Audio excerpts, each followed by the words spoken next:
Well, this is Baruch Fleischman here. I am your lift manager at the Tikkun Elevator Kollel. And let's not mince any words. The purpose of the Tikkun Elevator Kollel is to teach us, inaugurate us, and to publicize the works of Sod, that is, of the hidden Torah. So here we are in Parshas Tazria. I'm going to move us over here to a little place here. And I understand that some of the things, especially when we do these things in Hebrew, or in this case, the case is Aramaic, maybe a little bit more difficult, but they're very, very important. If people, and thousands and millions of people, are not listening to this, which is what it should be, but the world is not what it should be. And over here we come to a very interesting little piece of Torah.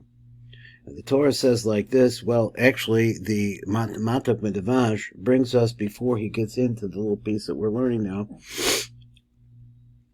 to understand this, he's bringing us some of the Rav, of the Uriah Kodesh. So he writes like this, and I'll try to explain it as best I can. He says, Lahavin Maimer Rabban Nakdim Bekitzer Mashakasav Arizal. Now, this is a piece of Arizal in the Eitz Chaim. It's in Shar Kof Vav, and it's the first parak Aleph. Ki inyan Atzelim. So he says there's something called Atzelim. Now, Atzelim really means, in English, if we translate, like something like an image.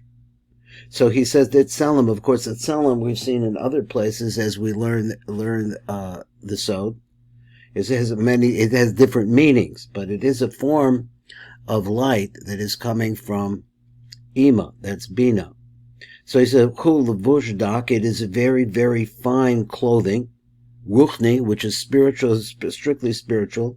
Malvis as a neshama, which clothes the neshama. In other words, the neshama, which is the great light coming from up above, it's clothed within it.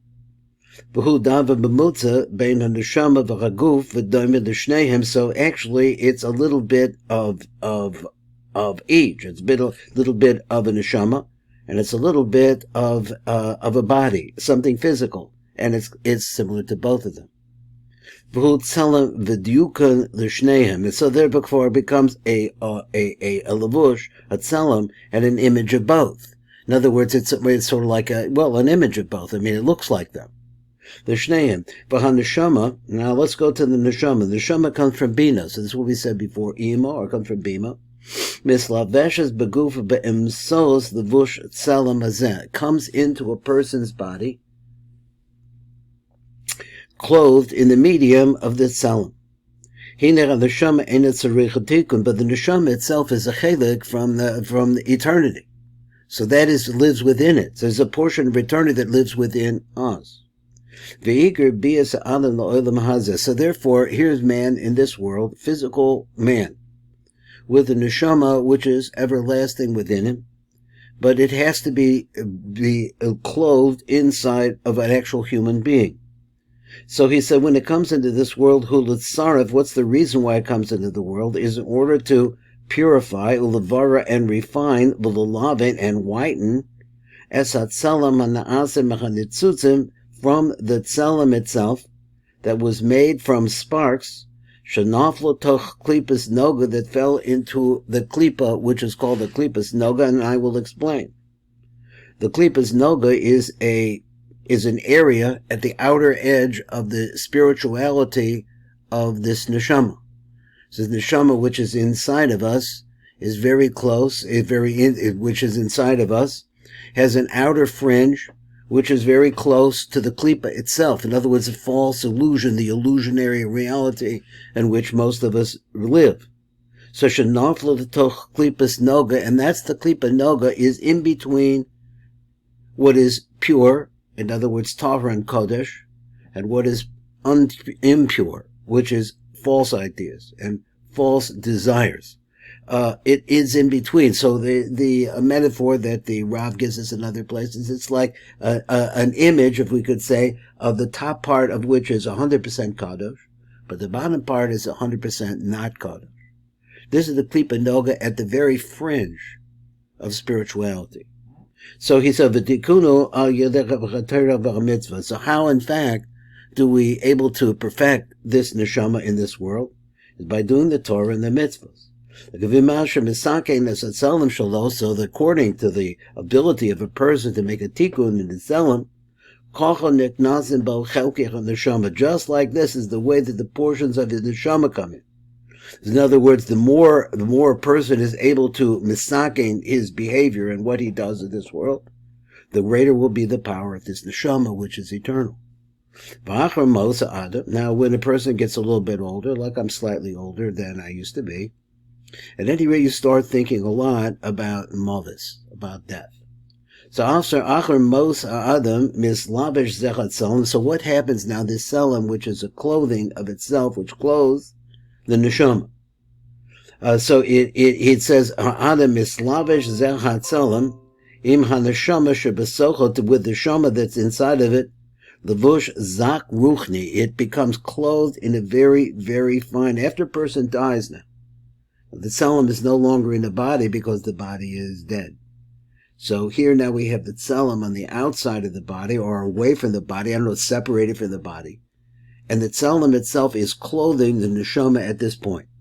Let's read his words again. Izeh ha-tzelem im neshama shebesoch levush zak ruchni. And they are within a clothing which is very, very fine. Fine means what? It means transparent. It means almost non-existent. In other words, it's something very spiritual. So spiritual that it's considered to be thin. Shena'asa lo began Eden, that is made for this person in the world beyond. But Torah, and it is composed of the Torah that the person and the mitzvos that the person has done, shezacha bechem ba'olam hazeh, that the person was able to achieve in this world. Now, let's look a little bit more. He has a little bit more introduction. He says, "Old move of B'shar Gavonis," also in the seventh drush in the part on Sukkos.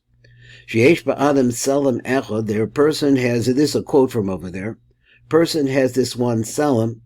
So, and once again, the concept of a selim is some kind of an image, which you said up above is in between physicality and non similar to the body, but similar to eternity as well. So sheyesh ba'adam selim echad gamasha kaza achbat selim yischalak ish. So the person, when he walks in this world, that the energy that is coming into his body through that selim, for what is within that selim, allows him to walk in this world. V'od shnei tzalala. But then there are two other shades. Now, I didn't say slomim. He didn't say that. It said slalim. Two other shades or shadows. Until the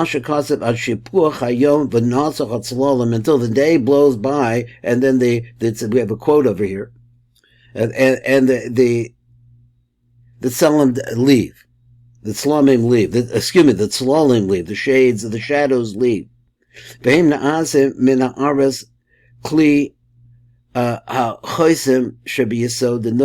go over this. What is this? Let's go back again. He says, V'od shnei tzalalim, there are two other shadows. And then we have until the shadows leaves. And these shadows are made, heim na'aseh min ha'aretz, they're made from a radiance of the kli, ha'chosim, which is the seal on the yesod of the nukva. Now, that's a fact that we have to understand. That Malchus has 10 spheros. One of the spheros, or the second to last of the spheros of Malchus, is the Yesod of Malchus. Over that Yesod of Malchus is a seal.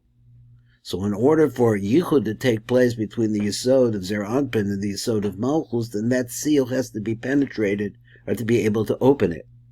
Or this actually forms up the protection that the Nukva, I think that's a better way to say it, the protection that the Nukva needs in order to be able to gestate the shefa that is coming from Zer Anpin and avoid the attacks of the klipos.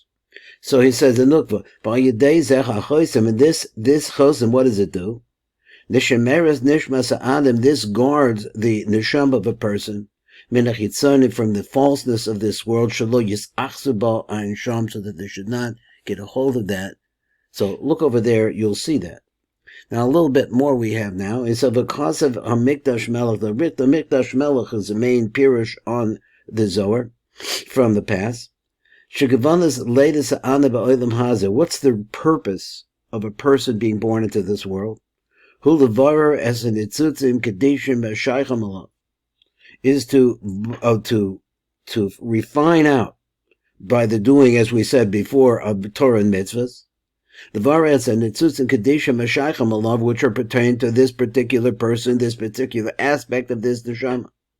What are those? That when Adam HaRishon sinned, as Yibanta say, k'shenoflach of a menefesh bechet Adam HaRishon, they fell from this person's soul, this nafsha, bechet Adam HaRishon, beklipas noga, back into the klipas noga, up into the extreme end of kedusha.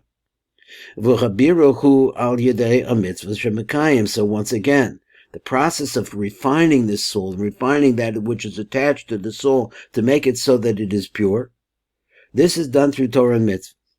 And now, from these sparks, this is sparks of kedusha that fell from Adam HaRishon, and that were also, we are aspects of the nefesh of Adam HaRishon. That's who we are. That's who our neshamas come from, where our neshamas come. Na'asat tselem the nafsho. So all of this, the Torah and mitzvahs, makes this tselem for the person's soul. But also the father and the mother, according to their merit. They bring this nefesh then into the vlad. And the process itself causes a reconstruction. The word mevara means to refine out. It is like a reconstruction of the kedusha in the olam hatikun, hashaychem al vlad mitklipas noga, that really refer to the vlad, and they're able to pull them out of the klipas noga. Shiyat tzelem v'levush, the nefesh of vlad, and then this then will become the tzelem. The tzelem is the image, the clothing of the vlad. As the Maimer Chabah. And from this we're going to understand what the Rav is going to be, what the Rashbi is going to be saying as we get into the Zohar, Mitzvah Hashem, in the next year.